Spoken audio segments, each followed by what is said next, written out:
శ్రీమాత్రే నమ. నమస్కారం, శరణమయ్యప్ప. సద్గురు జ్యోతిష ఆలయం డిసెంబర్ నెల గోచార గ్రహస్థితులను దృష్టిలో పెట్టుకొని అన్ని వర్గాల వారిని దృష్టిలో పెట్టుకొని ఈ నెల జాతక పరిశీలన అనేది చెప్తున్నాం 12 రాసులకి. ప్రతి ఒక్కరికి జాతకం అంటే కూడాను నాకు ఎలా ఉంటుంది, ఆరోగ్యం ఎలా ఉంటుంది, వ్యాపారం ఎలా ఉంటుంది, ఉద్యోగం ఎలా ఉంటుంది, నా జీవితం ఎలా ఉంటుంది, నా రాజకీయం ఎలా ఉంటుంది, ఇలాంటి ఒక తాపత్రయంతోనే మనం పరిగెడుతున్నాం.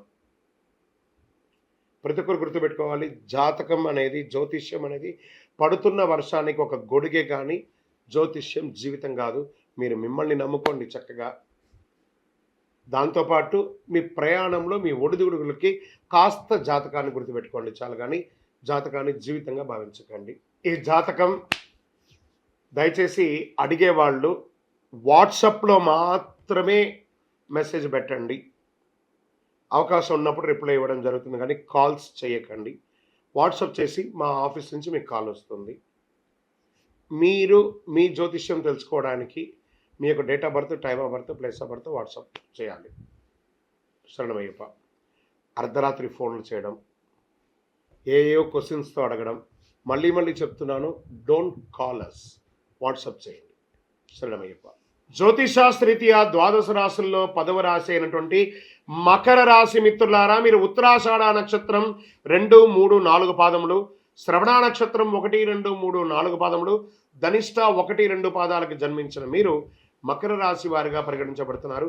ఈ డిసెంబర్ నెల మీకు శుభాశుభ ఫలితాలు ఎలా ఉన్నాయంటే, 7.5 శని యొక్క అవసాన దశలో ఉన్నారు. రాహు అనుకూలంగా ఉంటాడు.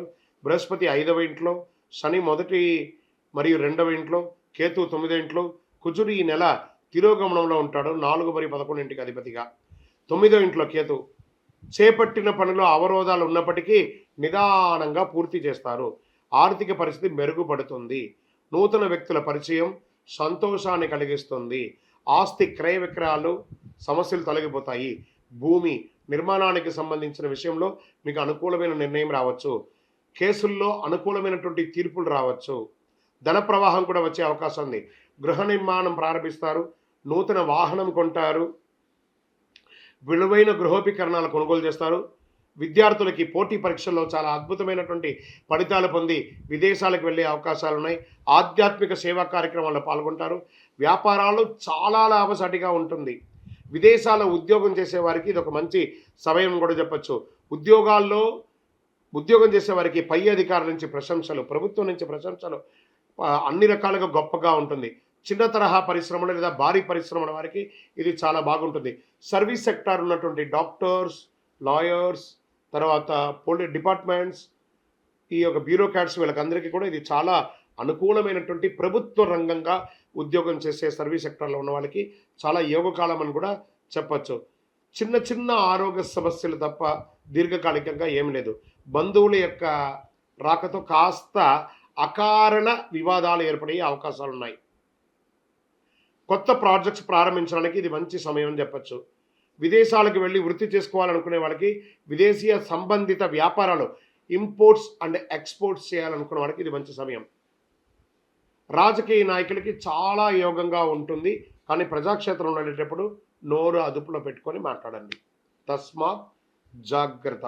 టైం బాగుంది కదా అని చెప్పి విచ్చలవిడిగా నోరు వదలకండి. షేర్ మార్కెట్ చాలా బాగుంటుంది. వ్యవసాయదారులకి బాగుంటుంది. మీడియా రంగం వారికి చాలా అద్భుతమైనటువంటి సమయం అని కూడా చెప్పచ్చు. ఐటీ సాఫ్ట్వేర్ రంగం వారికి కాస్త మందకొడిగా ఉంటుంది. విద్యార్థులు, మీరు విదేశాలు అనుకున్న వారికి రెడీ చేసుకొని మీ యూనివర్సిటీని ఎంచుకోండి. శుభదినములు డిసెంబర్లో 2, 5, 7, 11, 15. చంద్రాష్టమం డిసెంబర్ 20 నుండి ఉదయం తెల్లవారుజాము 1:59 నుండి మొదలు పెడితే 22 మధ్యాహ్నం 12:55 వరకు చంద్రాష్టమం ఉంటుంది. ఈ 2.5 రోజులు సంతకం పెట్టేటప్పుడు, వాహనం నడిపేటప్పుడు జాగ్రత్త.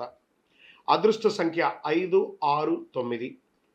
ఈ నెల మీరు పూజించవలసినటువంటి దైవం వెంకటేశ్వర స్వామిని ప్రార్థన చేయండి. శని భగవాను యొక్క అవసాన దశలో ఉన్నారు. ఆ శని భగవానికి ప్రార్థన చేయండి. నవగ్రహాల చుట్టూ 19 ప్రదక్షిణాలు 48 రోజులు చేయండి. ఎంత యోగంగా ఉంటారో చూడండి. కాకికి కాస్త బెల్లం మొక్క ఒకటి పెట్టండి. విష్ణు సహస్రనామం పారాయణం చేయండి. ఎంత అద్భుతంగా ఉంటారో అంత అద్భుతంగా ఉంటారు. ఆంజనేయ స్వామి వారిని కూడా ప్రార్థన చేయండి. అతి శక్తివంతమైనటువంటి కరుంగాలి మాలను ధరించండి. ఆరోగ్యంగా ఐశ్వర్యంగా ఉంటారు. మీ వయస్సు ఎంత ఉందో అన్ని దీపాలను మీ ఇష్టదైవ ప్రార్థనలో వెలిగించండి. సాయంత్రం కాలంలో యోగంగా ఉంటారు. మీ యొక్క వ్యక్తిగత జాతకానికి కింద కనబడుతున్నటువంటి నెంబర్కి మీ పేరు, date of birth, time of birth, place of birth WhatsApp చేయండి. కరుంగాలి మాలకు కూడా వాట్సాప్ చేయండి. విజయోస్తు. గురుగారు, అయ్యప్ప స్వామి వారి బ్రహ్మచార్య, మరి పూర్ణా పుష్కల నాదనే శరణమయ్యప్ప, ప్రభా సత్యగన్ స్వామియే శరణమయ్యప్ప అని అంటాం కదండి. మరి ఈయన బ్రహ్మచారి ఎలా అవుతారు అని అంటే, కలియుగంలో ఆయన బ్రహ్మచారి. ఆ కలియుగం కాకుండా మిగతా జన్మలు ఆయన 18 జన్మలు ఎత్తారు. అన్ని జన్మల్లోనూ ఆయన దగ్గర చూడండి, నేను పెట్టాను మీకు తెలియడానికి కోసమే. పూర్ణ, పుష్కల, మహాశాస్త. మన దేవాలయంలో కూడా ప్రతి సంవత్సరం నవంబర్ 9వ తారీఖున కళ్యాణోత్సవం చేస్తాం. కేరళ రాష్ట్రంలోను, తమిళనాడులోను ప్రతి ఊర్లోనూ ఈ స్వామివారు ఉంటారు. భాగ్యనగరంలో కూడా కళ్యాణోత్సవం జరుగుతుంది. చక్కగా తిరుపతి పట్టణంలో ప్రతి నవంబర్ 9 కళ్యాణోత్సవం జరుగుతుంది. మన ఆంధ్ర రాష్ట్రంలో కూడా స్వయంభూ పూర్ణా పుష్కల స్వామివారిని పిలుచుకున్నాం. మనం స్వామివారిని శరణఘోషలు చెప్తున్నాం కదా, పూర్ణా పుష్కల నాదనే శరణమయ్యప్ప. తర్వాత సత్యగన్ అని స్వామివారికి కొడుకున్నాడా ఇదేం స్వామి అంటే, మనం ప్రతిరోజు పాడుకుంటున్నాం కదా హరివరాసనం. అందులో 3వ పంక్తిలో ఏం చెప్తున్నాం? ప్రణయ సత్యకం ప్రాణనాయకం ప్రణద కల్పకం సుప్రభాంచితం. మనం ప్రతిరోజు చెప్పుకుంటున్నాం, మనకు తెలియకుండానే అవన్నీ కూడా చెప్పుకుంటున్నాం. స్వామి ఈ జన్మలో మాత్రమే బ్రహ్మచారియే కానీ గత అన్ని జన్మల్లోనూ ఆయన గృహస్థాశ్రమంలో ఉన్నారు. ఆయనకి కొడుకు ఉన్నారు. ఆయనకి అన్ని రకాలుగా ఒక్కొక్క అవతారంలో ఒక్కొక్క అమ్మవారు ఆయనకి ఉన్నారు. పూర్ణ, పుష్కల, శ్రీమదన, శ్రీవర్ణిని, ప్రభా, శుభకీర్తి అనే 6 దేవీర్లతోనూ సత్యగన్ అనే ఒక కొడుకుతోనూ స్వామివారు ఉన్నారు. శరణమయ్యప్ప. ఏమండి, అయ్యప్ప స్వామి వారి విగ్రహాలు, చిత్రపటాలు ఇంట్లో ఉండొచ్చా అంటే, అయ్యప్ప దుష్ట శక్తి కాదండి. బాగా ఈ ప్రశ్నలోనే ఆన్సర్ ఉంది. మీ ఇంట్లో వెంకటేశ్వర స్వామి వారు ఉన్నారా? ఉన్నారు గురుగారు. మరి ఆయన ఉండొచ్చు అంటే అయ్యప్ప ఉండొచ్చు. మీ ఇంట్లో అమ్మవారు ఉన్నారా? ఉన్నారు గురుగారు. మరి అమ్మవారు ఉండొచ్చు అంటే ఈ అయ్యప్ప ఉండొచ్చు. మీ ఇంట్లో ఆంజనేయ స్వామి వారు ఉన్నారా? ఉన్నారు గురుగారు. ఆయన ఉండొచ్చు అంటే ఈయన కూడా ఉండొచ్చు. ఏ ఇంట్లో కూడా గాలికి అలా వదిలేసాం కదా, అలా బయట పెట్టేసి. దానికంటూ ఇప్పుడు ఈరోజు ప్రతి ఒక్కరూ మన ఇంట్లో దేవుడు రూమ్ అంటూ సపరేట్గా ఉందండి. అంత తక్కువలో ఏం లేదు. సింగిల్ రూమ్లో జీవించే స్థితి ఎప్పుడో మారిపోయింది. ఒకవేళ ఆ సింగిల్ రూమ్లో ఉన్నా కూడా దానికి తెరంతా వేసుకుంటున్నారు. కాబట్టి ఇంట్లో స్వామివారి ఉంటే అనుగ్రహం. 41 రోజులు మీరు వ్రతం ఉండి పూజ చేసి శబరిమలకి వెళ్ళి వచ్చారు కదా, మిగతా 324 రోజులు మిమ్మల్ని కాపాడాలంటే ఆయనకంటూ ఒక స్థానం ఇవ్వాలి కదా. కాబట్టి అయ్యప్ప స్వామి ఇంట్లో ఉంటే చాలా మంచిదే. ఐశ్వర్యదాయకుడు. ఎక్కడ చూసినా నీవే అయ్యప్ప, సర్వాంతర్యామి స్వామి అయ్యప్ప. శరణమయ్యప్ప. అయ్యప్ప స్వామి వారికి తండ్రి ఎవరు, తల్లి ఎవరు? అయ్యప్ప స్వామి వారికి సాక్షాత్ పరమేశ్వరుడు, మహావిష్ణువు అవతారాల్లో ఒకటైనటువంటి మోహిని అవతారంలో ఉన్న మహావిష్ణువు అయినటువంటి మోహిని స్వామివారి యొక్క తల్లిదండ్రులు. మరి స్వామివారిని కలియుగంలో పెంచినటువంటి తల్లిదండ్రులు ఎవరు? స్వామివారిని పందల రాజుగా ఉన్నటువంటి ఆ రాజు పెంచాడు. కాబట్టి ఎలా రాజుకు దొరికాడు?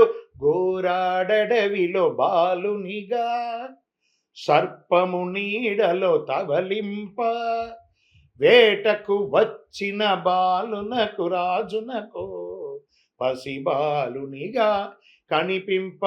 ఆ రాజు, పందల రాజు వేటకు వెళ్తుండగా పంపా నదీ తీరంలో స్వామివారు ఆ యొక్క సర్పం నీడలో ఉన్నారు.